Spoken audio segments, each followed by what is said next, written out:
Olá, boa noite a todos. Mais um culto do Evangelho, aqui no nosso espaço do Centro Espírita Pestalozzi. E contamos aí com a presença de todos. Ivana chegando para mais uma noite de aprendizado. Marcele também chegando aí, muito boa noite.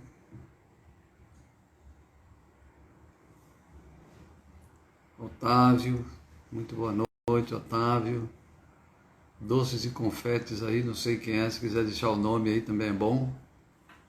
Mas muito boa noite, é Catarina. Ok, Catarina, boa noite, seja bem-vinda. Carol, sejam todos bem-vindos e muito boa noite. Vamos esperar chegar mais gente.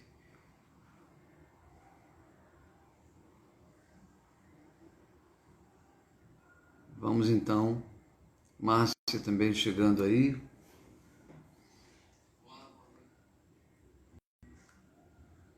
Muito boa noite.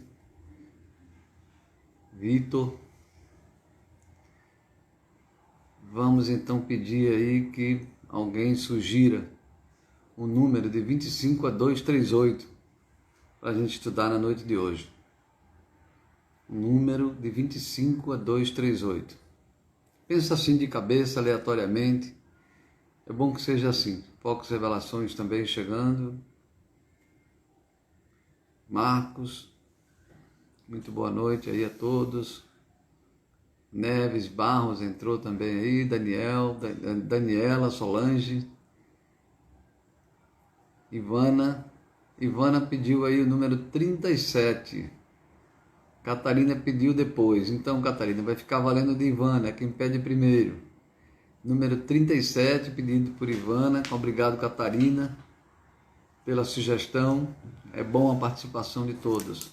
Número 37 é o número da página que a gente vai ler hoje. Elisângela também chegando aí. Zé Carlos, muito boa noite a todos. Luzia, Fran Souza também chegando, muito boa noite.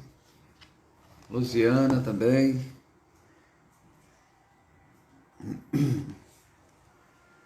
Boa noite.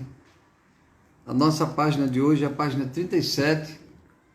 E para quem tem esse livro aqui é a página 37. Para quem tem outro livro, outra edição, é no capítulo 3.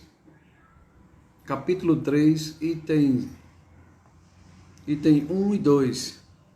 Capítulo 3, item 1 e 2, eu vou fazer a fixação do comentário aqui. Deise também chegando aí. Maristé também chegando. Vamos colocar aqui o capítulo de hoje, que é o capítulo 3. Só um instante aí. Capítulo 3, item 2 e 3.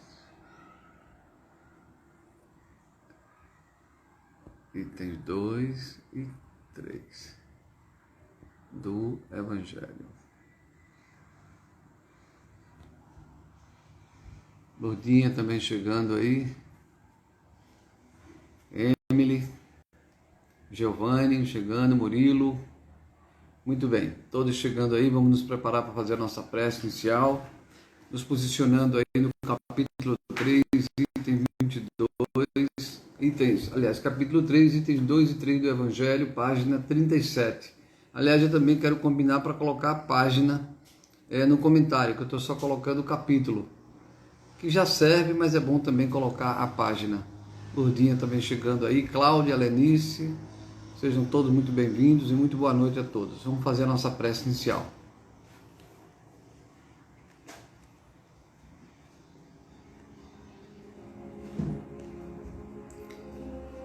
Divino Mestre e amigo Jesus, mais uma vez nos reunimos em seu nome, com a certeza de termos a sua presença invariável junto a todos nós. Uma presença também invariável do nosso Pai Criador, do nosso Pai Amantíssimo. E pedir ao Senhor que nos ajude mais essa noite a interpretar com mais profundidade ainda as lições que o Senhor nos deixou, a fim de que possamos transformá-las em ferramentas de uso prático no nosso dia a dia. Quando estivermos vivenciando os nossos testemunhos, quando estivermos vivenciando as nossas conquistas e também as nossas dores, os nossos desafios. Pedir ao Senhor que abençoe os nossos lares, as nossas famílias e também o nosso lar interior, nossos corações, as nossas mentes, para que juntos possamos trabalhar essa noite em seu nome, pelo engrandecimento de todos nós. Pedir pelos nossos irmãos sofredores do mundo inteiro, os irmãos que sofrem a violência, os que estão desempregados, os enfermos, os que estão no leito de dor, de toda sorte, aqueles que se encontram aprisionados no vício. Abençoa os governos do mundo todo, para que o planeta Terra cresça cada vez mais em amor, concórdia, ponderação e progresso espiritual. Muito obrigado, Jesus amigo, por mais essa oportunidade e dá-nos a sua bênção hoje e sempre. Vamos então à nossa leitura. Estamos chegando gente, chegou mais gente aí, Natália, Yane, Edilene, Dona Raimunda. Então sejam todos bem-vindos nesse evangelho de hoje, cujo item é a página 37 desse evangelho e o capítulo 3, itens 2 e 3 do evangelho. Luciano também está chegando aí, chegou e eu não vi, sejam bem-vindos. Vamos então ao capítulo 3, cujo título é Há muitas moradas na casa de meu pai. Olha que esse item aqui já foi lido algumas vezes, então é porque esse item realmente ele é importante para a gente se contextualizar diante da obra da criação. Então o que diz Jesus aqui em João, no Evangelho de João, no capítulo 14, versículo 1, 2 e 3, o que diz Jesus? Que vosso coração não se turbe. Crede em Deus, crede também em mim. Há muitas moradas na casa de meu pai. Se assim não fosse, eu já vos teria dito, porque eu me vou para vos preparar o lugar. E depois que eu tenha ido e que vos tenha preparado o lugar, eu voltarei e vos retomarei para mim, a fim de que lá onde eu estiver, aí estejais também. Observe que quando Jesus fala, quando ele fala de lugar, a gente tem que ter muito cuidado, porque por muito tempo a gente pegava as palavras de Jesus, as parábolas, e a gente caía na interpretação ao pé da letra. Chegamos a imaginar no passado que Jesus falava de um céu, como se o céu fosse um lugar onde estavam lá os preferidos de Deus. Na verdade, quando Jesus diz que há muitas moradas na casa do meu pai, ele não só fala de lugares, mas não de um céu, de um lugar onde Deus fica e lá é o céu. Até porque Deus não fica em algum lugar, ele está em todos os lugares. Imaginar um lugar onde Deus está é porque ele deixou de estar em todos os outros lugares, correto? Isso é raciocínio interessante, né?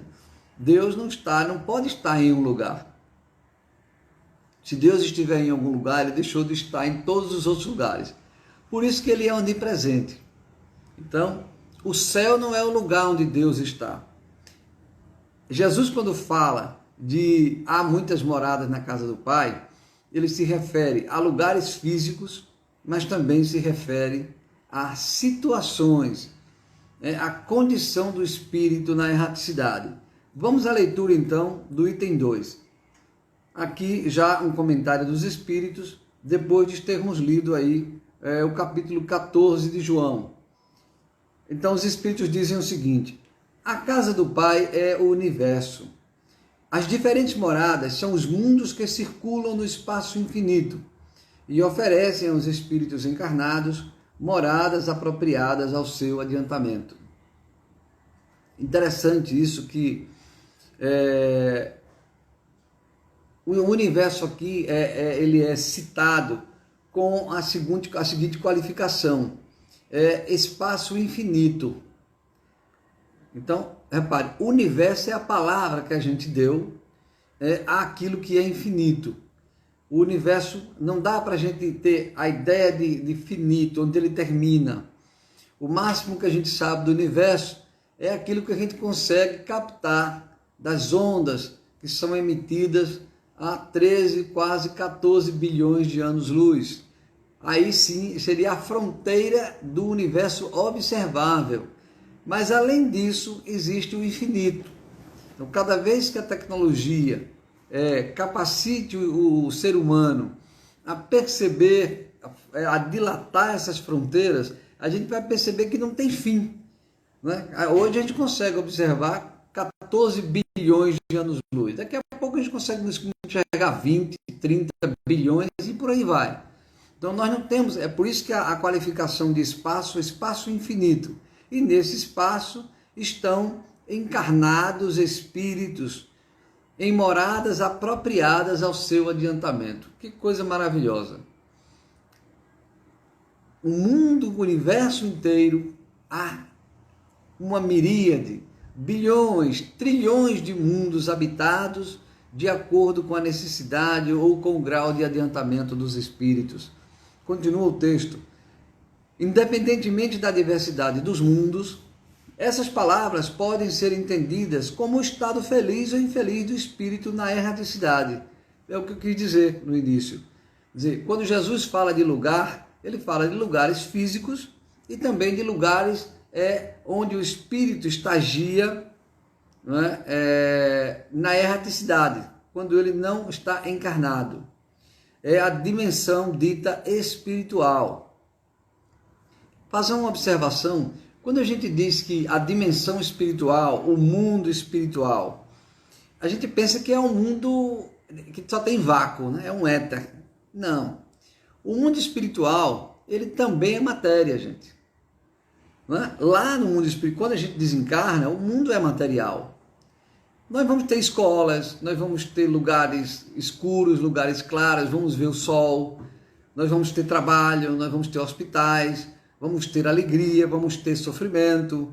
A história da evolução humana continua no mundo espiritual. E este mundo espiritual tem matéria, né? Tem animais, tem pôr do sol, tem água, tem rios, tem flores.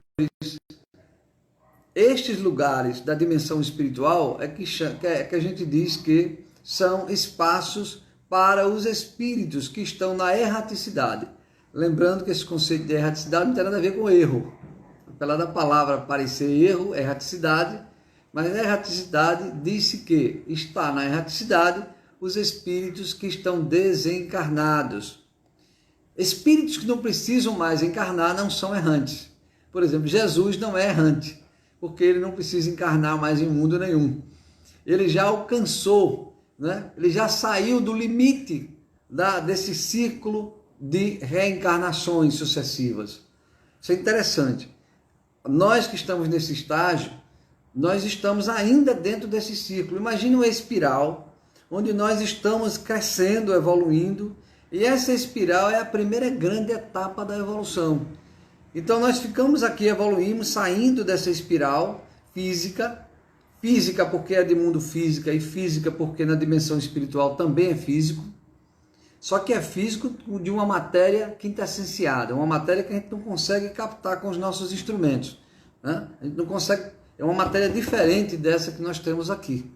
Mas essa espiral, quando nós terminamos o nosso estágio de aprendizado nessa espiral, a gente não precisa mais reencarnar. Aí a gente não é mais errante.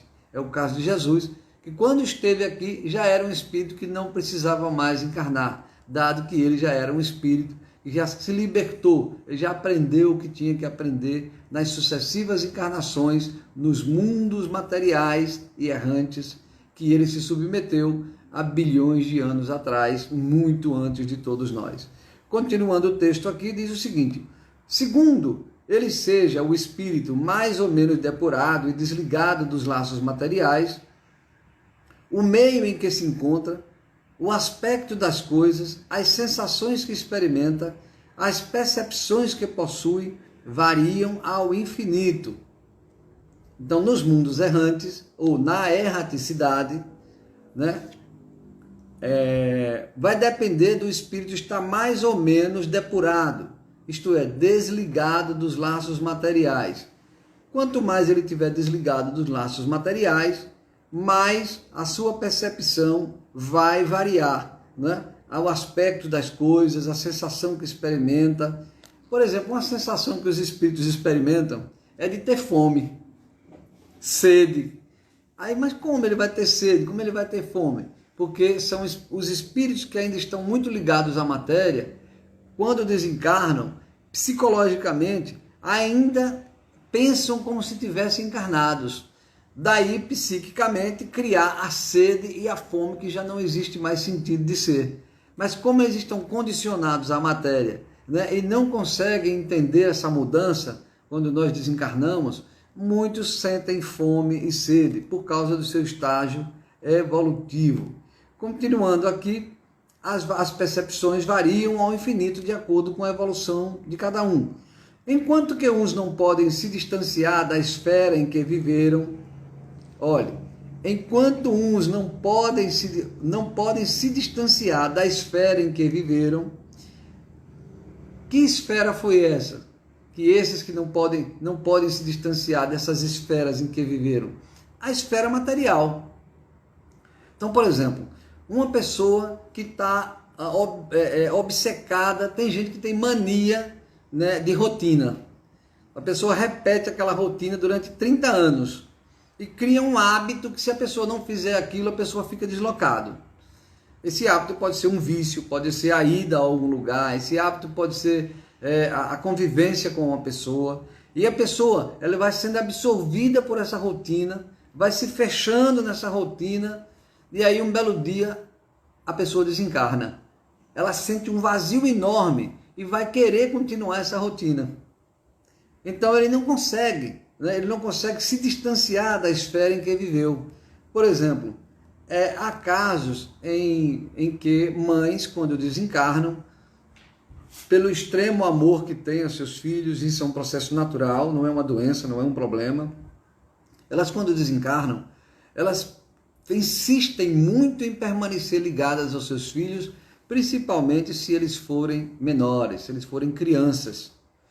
A espiritualidade age fortemente dando apoio, suporte a essas mães, para que elas se desprendam dessa relação física com seus filhos. A relação tem que ser agora espiritual. Ela continua sendo mãe, ela continua sendo companheira, amiga dos seus filhinhos, mas não mais na dimensão física. Porque o condicionamento da gente é de permanecer fisicamente ligado, isso é doentio. A espiritualidade trabalha, né, ajudando a todos nós que desencarnamos, para que a gente perceba que não é mais necessidade de ser assim. Então, continuando o texto, outros espíritos, tem uns que não conseguem se distanciar, mas outros se elevam e percorrem o espaço e os mundos. Enquanto certos espíritos culpados erram nas trevas, olha, enquanto certos espíritos culpados erram nas trevas, erram não no sentido de errar, porque eles estão desencarnados, estão na erraticidade. Só que o mundo, a geografia, o ambiente em que esses espíritos culpados criam em torno de si são ambientes trevosos. A culpa gera uma situação doentia, uma geografia infeliz para o espírito. Isso é uma lição importante para todos nós. A princípio, a culpa é um sentimento que todos nós temos, que é natural, é do espírito. Mas a gente tem que vigiar para que essa culpa não seja carregada eternamente. Para que a gente não fique uma semana, um mês, uns 6 meses, um ano, até chegar a desencarnar com essa culpa. Porque a culpa é uma espécie de auto-obsessão. E a auto-obsessão gera uma geografia dramática, triste, que ele chama aqui de trevas. Então, já os felizes gozam de uma claridade resplandecente e do sublime espetáculo do infinito.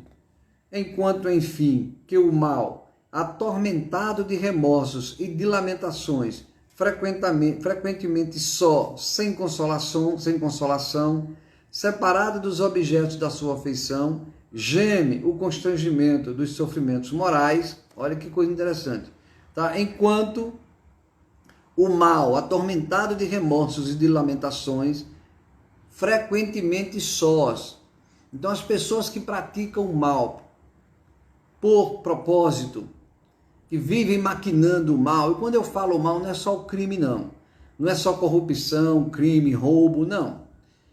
Não é agressão. Às vezes, o mal que a gente faz é a inveja, né? A maledicência, é a gente matar a boa vontade do outro. Isso também é mal.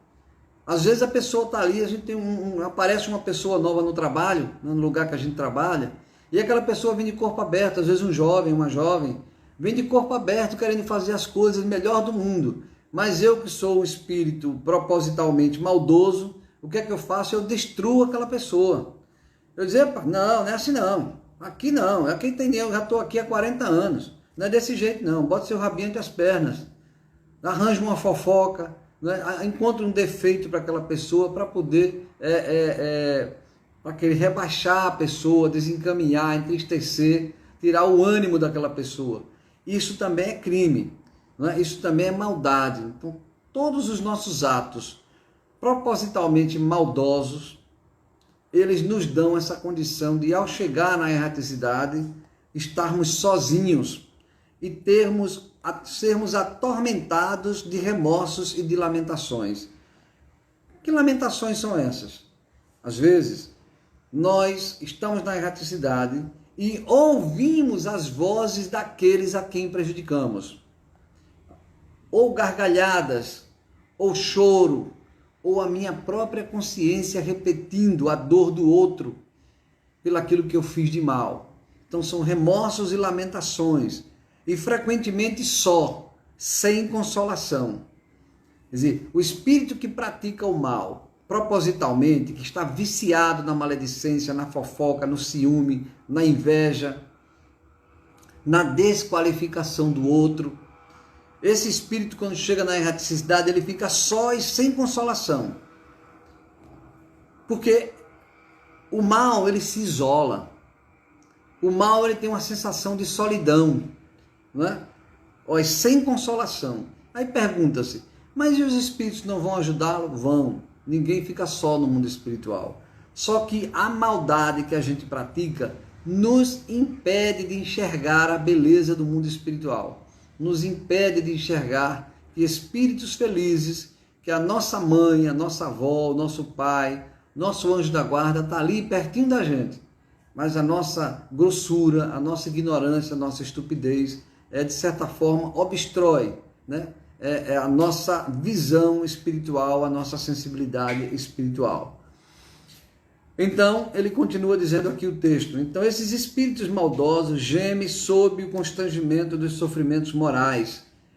Já o justo, reunido àqueles que ama, olha, o justo, reunido àqueles que ama, goza as doçuras de uma indizível felicidade. Gente, Jesus diz assim, ó, meu reino não é deste mundo. E ele diz assim, a felicidade da terra, ela é incomparavelmente menor, mais simples, mais tosca. Vou dizer de novo. Jesus dizia que a felicidade aqui na terra, ainda que ela exista, ela é muito mais tosca, muito mais grosseira do que esta felicidade de um espírito que chega no mundo espiritual com a consciência do dever cumprido. Não é dizer que a gente saia daqui santo, gente. Mas se nós tivermos o compromisso de melhorar a cada dia, de ser uma pessoa melhor do que eu mesmo, eu tenho que perceber, será que hoje eu sou melhor do que eu era quando eu tinha 30 anos, 20 anos? Será que eu sou um pai melhor do que quando eu me casei e meus filhos nasceram? Será que eu venho vigiando os meus defeitos para combatê-los devagar? Ou eu estou me tornando um tirano? Eu estou me envaidecendo? Eu estou ficando impaciente, ranzinza, né? Briguento? Será que eu estou envelhecendo e estou ficando assim? O que acontece, né, gente? Tem gente que vai envelhecendo e vai ficando pior. Não que o espírito fique pior, mas a gente vai ficando, vai se cristalizando, né? Vai engrossando determinadas características ruins que nós temos. Tem pessoas que vai ficando ranzinza, impaciente, chato, briguento, não é? Vai ficar fazendo conta, vai ficando mesquinho, ao invés de ir abrindo o seu coração, de se tornando uma pessoa melhor. Então, quando nós temos esse compromisso, aqui ele chama de justo. Justo não é um santo ainda, né? Tudo bem, o justo é um santo, mas nesse contexto aqui, aquele homem, aquela mulher que se dedica aos bens espirituais quando encarnado. O que é se dedicar aos bens espirituais quando encarnado? É bom a gente esclarecer isso. O que é se dedicar aos bens espirituais quando encarnado? Tudo que nós fazemos quando nós estamos encarnados tem um sentido espiritual. Então, se eu agradeço todos os dias a Deus, a minha saúde física, o sol, o pôr do sol que eu consigo ver, se eu agradeço a Deus o trabalho que me aguarda, se eu agradeço a Deus os amigos que eu tenho, se eu agradeço a Deus a minha família, o lugar onde eu moro, né? Se ao cometer um erro, eu percebo o erro e peço perdão a Deus e digo, meu Deus, me ajude a vigiar mais as minhas atitudes, me dê mais lucidez espiritual, para que em outras situações eu não repita os mesmos erros. Isso, gente, é cuidar dos bens espirituais. Agora, quando a gente vive uma vida indiferente aos problemas, à questão espiritual, a gente só está vivendo aqui o dia a dia, a rotina da terra, a rotina material. O ir e vir, sem muita implicação, sem muita conexão com essa realidade íntima de todos nós. Agora, quando eu me conecto diariamente pela prece ou pelo sentido de gratidão, né, pelo sentido de gratidão a Deus, de reverência a Deus por tudo que acontece comigo, se eu agradeço a ajuda de todos aqueles que estiveram comigo nesta e outras encarnações, meus amigos, meus pais, meus tios, aquelas pessoas que se aproximaram de mim, que cruzaram os meus caminhos. Então, eu vou transformando a minha vida de encarnado, estou cuidando também dos bens espirituais. Se a gente faz isso insistentemente, se eu procuro escutar, silenciar, se eu ajudo as pessoas, e o ajudar aí não só levar algo de material para quem precisa, mas se eu escuto alguém que está sofrendo, alguém que está querendo desabafar a sua dor, está ficando cada vez mais difícil isso. Às vezes as pessoas estão precisando de alguém para conversar, para contar a sua dor, mas ninguém tem mais tempo. E às vezes quando vai contar a dor, a gente já vai contar a nossa também. Olha que coisa interessante. Todo mundo encarnado tem dor, né? Todo mundo tem problema. Aí alguém chega para contar o problema dela. Aí eu nem espero que ela termine. Antes dela terminar, eu disse, rapaz, e eu? É você que não sabe. Eu tenho um problema maior ainda. Você é besteira. Você não sabe o que aconteceu. Aí vou contar a história todinha, mas nem escutei o que o outro está dizendo. Então, praticar essas coisas, vigiar para que a gente dê mais atenção a isso, é espiritualizar, é cuidar dos bens terrenos. Continua o texto para terminar aqui o item 2, diz o seguinte: lá também há, pois, várias moradas, embora não sejam nem circunscritas nem localizadas. Olha, os mundos, os diferentes estados da alma na erraticidade são várias moradas, embora elas não estejam circunscritas nem localizadas. Então eu tenho uma morada localizada, mas eu também tenho uma morada que é a condição que eu tenho, a minha condição espiritual. Cada espírito, quando desencarna, ele vai criar uma geografia, uma morada, entre aspas, de acordo, né? De acordo com a sua condição, com a sua situação moral e espiritual. Daí porque os espíritos que se esforçaram por cuidar dos bens espirituais ainda quando encarnado, e cuidar dos bens espirituais, gente, não é ir para o centro tomar água frutificada, tomar passe, repetir a prece não sei quantas vezes, como a gente fazia aí, a igreja rezava o terço, o rosário, né? Gritava, cantava, isso tudo é bom. Mas isso não mexe na nossa condição, né? Quando a gente está falando aqui de... Na hora que eu chego na erraticidade, na minha dimensão espiritual, depois de desencarnado, nada vale o fato de eu ter ido para a igreja, de eu ser espírita, católico, protestante, de eu cantar os louvores a Deus. Não adianta nada. Porque se eu fiz isso, mas eu não me modifiquei, eu não fui mais caridoso, mais paciente, eu não me melhorei nos diversos papéis que eu assumi no mundo. Que papéis são esses? O de pai, de filho, o de esposa, né? O de mãe, o de trabalhador. Se eu não melhorei nessa condição, nesses papéis, não importa a religião que eu tinha, não importa os louvores que eu cantei a Deus, até porque Jesus dizia, né? Nem todos que dizem Senhor, Senhor, herdarão o reino dos céus. Ele fez uma crítica, né? Porque a gente achava que ir para a igreja só, né? Se comungar ou tomar o passe, já estava garantido o reino dos céus. Ele disse, não, nem todos que dizem Senhor, Senhor, herdarão o reino dos céus. Porque ele queria dizer que a religião não serve para garantir o céu. A religião serve para nos educarmos, transformar a nossa vida material, cuidando dos bens espirituais que dela decorrem. Aí sim a gente se transforma. E nós mesmos, ninguém vai dar o céu para a gente. Como ele diz aqui, ó, nem circunscrita nem localizada. Nós construímos o céu ou o inferno espiritual a cada dia, nas nossas atitudes. Então, por isso que a religiosidade é importante. Nós temos que ter vigilância, tem que prestar atenção a isso.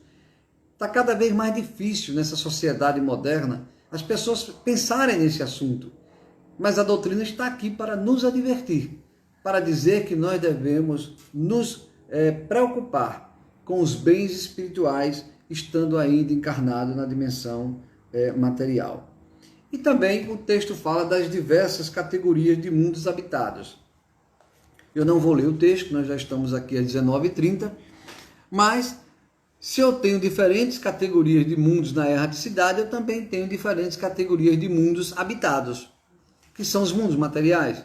Então eu tenho mundos mais felizes do que a Terra e mais infelizes do que a Terra. A gente já comentou isso outras vezes, não é?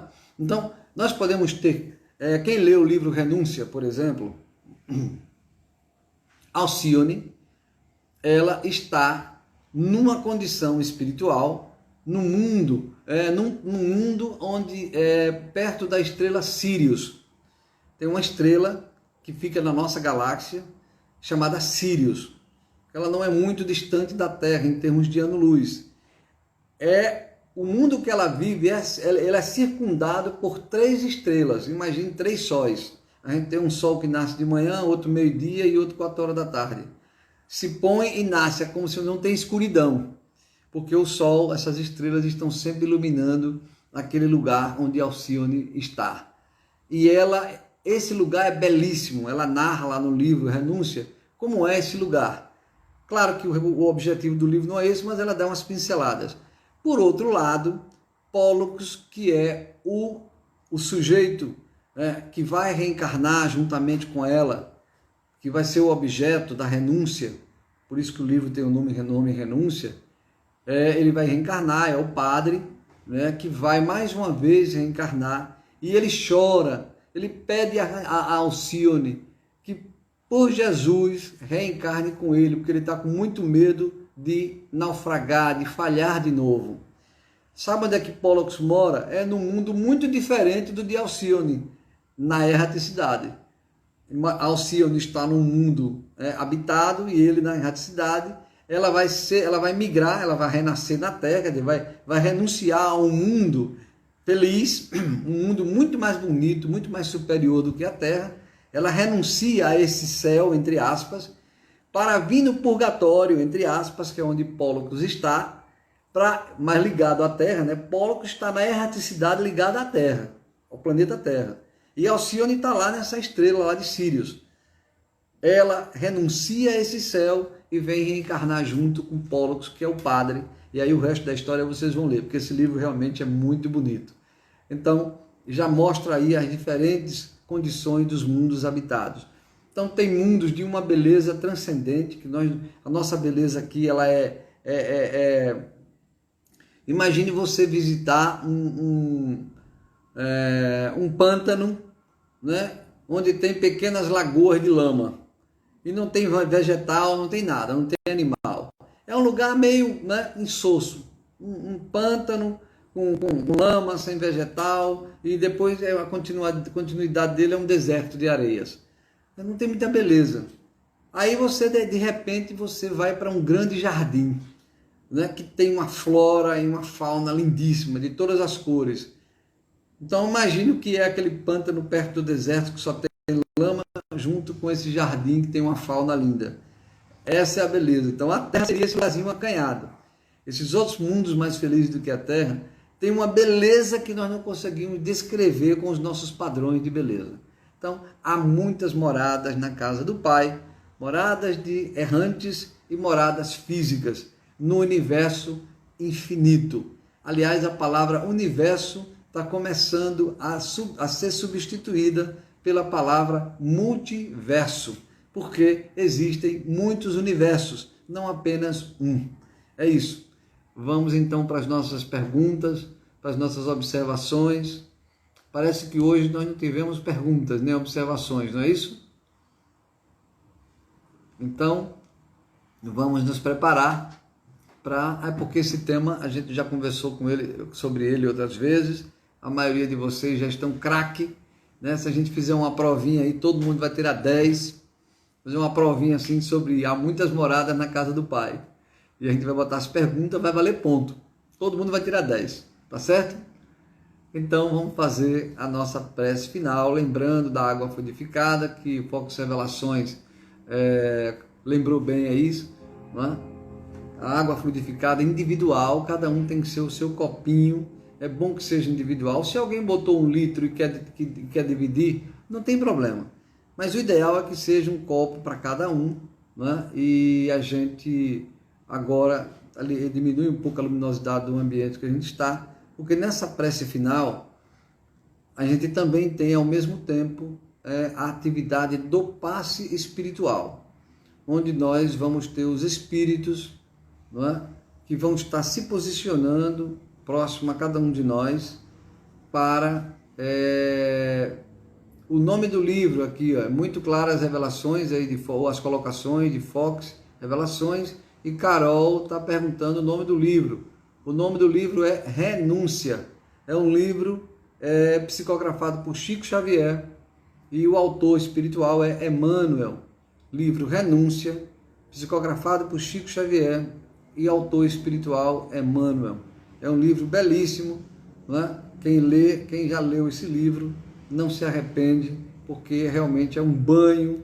Alcione é um espírito de luz que nos ensina como sermos cristãos verdadeiramente. Vamos então nos preparar para a prece final e fazê-la agora.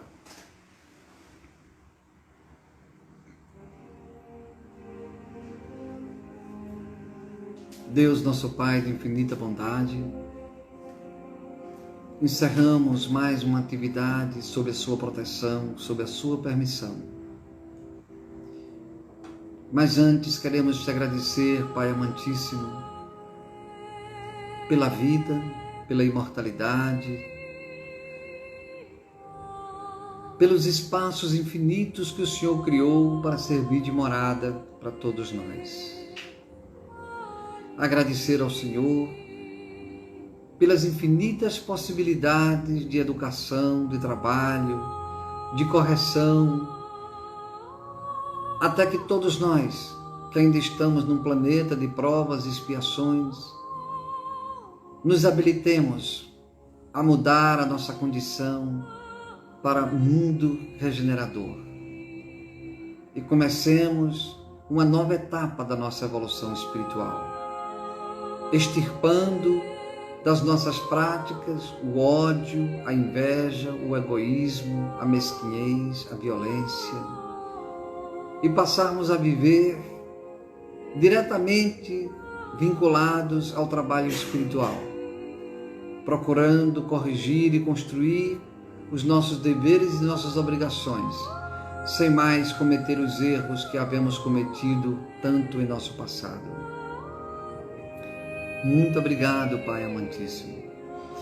Pedimos também ao Senhor que permita aos nossos amigos espirituais que já estão posicionados diante de cada um de nós a aplicarem o passe espiritual, derramando sobre nós as bênçãos de luz, de paz, de serenidade, de coragem, de saúde física e emocional, para que nos fortaleçamos e que possamos continuar a nossa caminhada de cabeça erguida, apesar dos desafios. Pedir pelos nossos irmãos espirituais sofredores, aqueles que porventura ainda tenham sentimentos de vingança, de perseguição, assim como também pedimos que nos ajude a extirpar esses sentimentos de nós. Abençoa também aqueles que saíram da vida física voluntariamente, aqueles que tiraram a sua própria vida, para que recebam o amparo, o alívio, o impulso de coragem para reconstruir a vida. Muito obrigado, Pai amantíssimo, por tudo. Ilumina os nossos lares, as nossas mentes e dá-nos a sua bênção e a sua proteção hoje e sempre.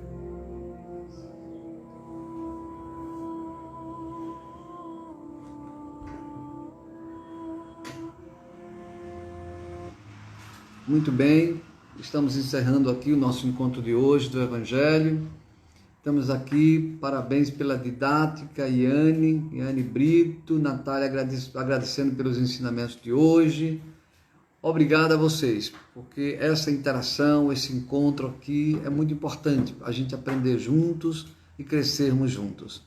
Quinta-feira, 19h30, se Deus quiser, teremos aquela doutrinária, continuando o tema da quinta passada. Então vai ser Entendendo a Doutrina Espírita, parte 2. Tivemos a parte 1, quinta-feira vai ser a parte 2. Muito obrigado a todos, muito boa noite, um abraço e até quinta-feira, se Deus quiser.